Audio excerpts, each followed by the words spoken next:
Hundreds of miles off the coast of Costa Rica, there lies an island where man played God, and an island that is filled with creatures as beautiful as they are terrifying. And now, on a dark night, a group of scientists are desperately trying to find whatever fuel they can to refuel their cars and make it to a place where a helicopter's planning to land. Dr. Thorne sat in the middle of the abandoned worker village, looking at a dark shed, hoping that it would have fuel inside.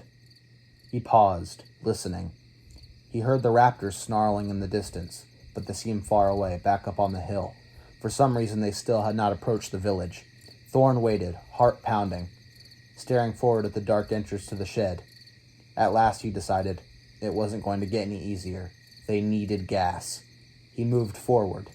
The path to the shed was wet from the night's rain, but the shed was dry inside. His eyes adjusted. It was a small place, perhaps 12 by 12. In the dim light, he saw a dozen rusted drums standing on end, 3 or 4 on their sides. Thorne touched them all quickly, one after another. They were light, empty. Every one empty. Feeling defeated, Thorne moved back toward the entrance to the shed. He paused for a moment, staring out at the moonlit night. And then as he waited, he heard the unmistakable sound of breathing. Inside the abandoned store, Levine moved from window to window, trying to follow Thorne's progress. Dr. Levine's body was jumpy with tension. What was Thorne doing? He had gone so far from the store. It was very unwise. Levine kept glancing at the front door, wishing he could lock it. He felt so unsafe with the door unlocked. Now Thorne had gone off into the bushes, disappearing entirely from view, and he had gone a long time, at least a minute or two. Levine stared out the window and bit his lip. He heard the distant snarl of the raptors and realized that they had remained up at the entrance to the laboratory. They hadn't followed the vehicles down. Even now. Why not, he wondered. The question calmed Levine. It was a welcome question, almost soothing. A question to answer. Why had the raptors stayed up at the laboratory? All kinds of explanations occurred to him. The raptors had a fear of their birthplace. They remembered the cages and didn't want to be captured again. But that was unlikely. He suspected the most likely explanation was also the simplest, that the area around the laboratory was another animal's territory. It was scent-marked and defended, and the raptors were reluctant to enter. Even the tyrannosaur, he remembered now, had gone through the territory quickly, without stopping. But whose territory was this? Levine stared out the window impatiently as he waited. "What about the lights?" Sarah Harding called from across the room. "I need light here," she said. "In a minute," Levine said. At the entrance to the shed, Thorne stood silently, listening. He heard soft, snorting exhalations, like a quiet horse, a large animal, waiting. The sound was coming from somewhere to his right. Thorne looked over slowly. He saw nothing at all. Moonlight shone brightly over the worker village. He saw the store, the gas pumps, the dark shape of the Jeep. Looking to his right, he saw an open space and clumps of rhododendron bushes, and then the tennis court beyond. Nothing else. He stared hard, listening. The soft snorting sound continued, hardly louder than a faint breeze. The trees and bushes were not moving, or were they? Thorne had the sense that something was wrong, something right before his eyes, something that he could see but couldn't see. With the effort of staring, he began to think his eyes were playing tricks on him. He thought he detected a slight movement in the bushes to the right. The pattern of leaves seemed to shift in the moonlight. Shift, and stabilize again. But he wasn't sure. Thorne stared forward, straining. And as he looked, he began to think that it wasn't the bushes that caught his eye, but rather the chain-link fence. For the most of its length, the fence was overgrown with an irregular tangle of vines, but in a few places the regular diamond pattern of links was visible. And there was something strange about that pattern. The fence seemed to be moving, rippling. Thorne watched carefully. Maybe it is moving, he thought. Maybe there's an animal inside the fence pushing against it, making it move. But that didn't seem quite right. It was something else. Suddenly, the lights came on inside the store. They shone through the barred windows, casting a geometric pattern of dark shadows across the open clearing and onto the bushes by the tennis court. And for a moment, just a moment, Thorn saw that the bushes beside the tennis court were oddly shaped, and that they were actually 2 dinosaurs, 7 feet tall, standing side by side, staring right at him. They had a pattern of light and dark that made them blend in perfectly with the leaves behind them. And even with the fence of the tennis court, Thorn was confused. Their concealment had been perfect, too perfect, until the lights from the store windows had shone out and caught them in the sudden bright glare. Thorn watched, holding his breath, and then he realized that the leafy light and dark pattern went only partway up their bodies, to mid-thorax. Above that, the animals had a kind of diamond shape across their bodies, which made them blend in perfectly with the pattern of the fence. And as Thorn stared, the complex patterns on their bodies faded. The animals turned a chalky white, and then a series of vertical striped shadows began to appear, which exactly matched the shadows cast by the windows. And before his eyes, the 2 dinosaurs disappeared from view again. Squinting with concentrated effort, he could just barely distinguish the outlines of their bodies. He would never have been able to see them at all, had he not already known they were there. They were chameleons, but with a power of mimicry unlike any chameleon Thorn had ever seen. Slowly, he backed away into the shed, moving deeper into darkness. "My goodness," Levine exclaimed, staring out the window. "Sorry," Harding said, "but I had to turn on the lights." Levine did not answer her. He was staring out the window, trying to comprehend what he had just seen. He now realized what he had glimpsed the day Diego was killed. That brief momentary sense that something was wrong. Levine now knew what it was, but it was quite beyond anything that was known among terrestrial animals. "What is it?" she said, standing alongside him at the window. "Is it Thorn?" "Look," Levine said. She stared out through the bars. "At the bushes? What am I supposed to—" "Look," he said. She watched for a moment longer, then shook her head. "I'm sorry. I don't see anything." "Start at the bottom of the bushes," Levine told her. "Then let your eyes move up slowly, very slowly. Just look, and you'll see the outline." He heard her sigh. "I'm sorry?"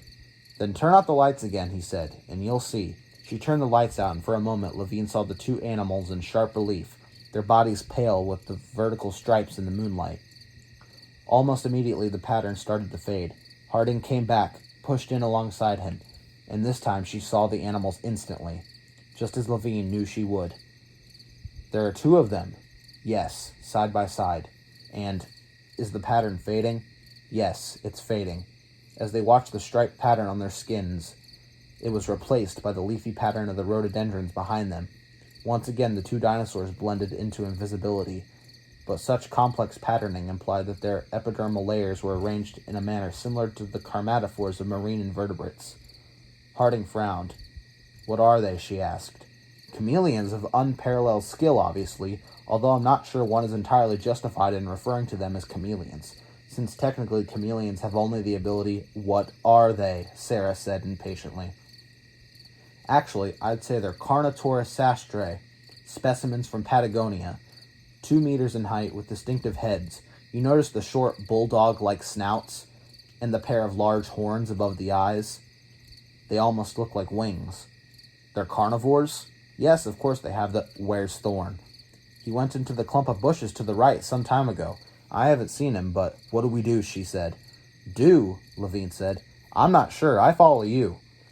"We have to do something," she said, speaking slowly as if he were a child. "We have to help Thorn get back." "I don't know how," Levine said. "Those animals must weigh 500 pounds each, and there are 2 of them. I told him not to go out in the first place, but now—" Harding frowned. Staring out, she said, "Go turn the lights back on. I'd prefer to—" "Go turn the lights back on!" Levine got up irritably. "On," Harding shouted, looking out the window. He flicked the lights on and started to head back to the window. "Off." Hastily, he went back and turned them off. "On." He turned them on again. She got up from the window and crossed the room. "They didn't like that," she said. "It bothered them." "Well, there's probably a refractory period." "Yeah, I think so." "Here, open these." She scooped up a handful of flashlights from one of the shelves and handed them to him. Then she went and got batteries from an adjacent wire pack. "I hope these still work." "What are you going to do?" Levine said. "We," she said. We. Thorn stood in the darkness of the shed, staring outward. Through the open doors, someone had been turning the lights on and off inside the store. Then for a while they remained on. But now, suddenly, they went off again. The area in front of the shed was lit only by moonlight. He heard movement, a soft rustling. He heard the breathing again, and then he saw the two dinosaurs walking upright with stiff tails. Their skin patterns seemed to shift as they walked, and it was difficult to follow them, but they were moving toward the shed. They arrived at the entrance, their bodies silhouetted against the moonlight beyond. Their outlines finally clear. They looked like small tyrannosaurs, except they had protuberances above their eyes, and they had small, stubby forelimbs. The carnivores ducked their square heads down and looked into the shed cautiously, snorting, sniffing, their tails swinging slowly behind them. They really were too big to come inside, and for a moment he hoped they would not. Then the first of them lowered its head, growled, and stepped through the entrance. Thorn held his breath. He was trying to think what to do, but he couldn't think of anything at all. The animals were methodical, the first one moving aside so the second could enter as well. Suddenly, from along the side of the store, a half a dozen glaring lights shone out in bright beams. The lights moved and splashed on the dinosaurs' bodies. The beams began to move back and forth in slow, erratic patterns like searchlights.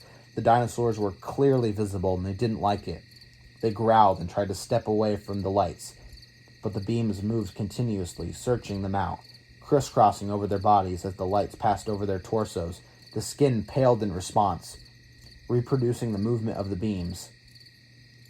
After the lights had moved on, their bodies streaking white, fading to dark, streaking white again. The lights never stopped moving, except when they shone into the faces of the dinosaurs and into their eyes. The big eyes blinked beneath their hooded horns. The animals twitched their heads and ducked away, as if annoyed by flies. The dinosaurs became agitated. They turned, backing out of the shed, and bellowed loudly at the lights. Still, the lights moved relentlessly, swinging back and forth in the night. The pattern of movement was complex, confusing. The dinosaurs bellowed again and took a menacing step forward toward the lights, but it was half-hearted. They clearly didn't like being around these moving sources of light. After a movement, they shuffled off, the lights following them, driving them away, past the tennis court. Thorn moved forward. He heard Harding say, "Doc, better get out of there before they decide to come back." Thorn moved quickly toward the lights. He found himself standing beside Levine and Harding. They were swinging fistfuls of flashlights back and forth. They all went back to the store, and Thorn breathed a sigh of relief. Thank you all for watching that video.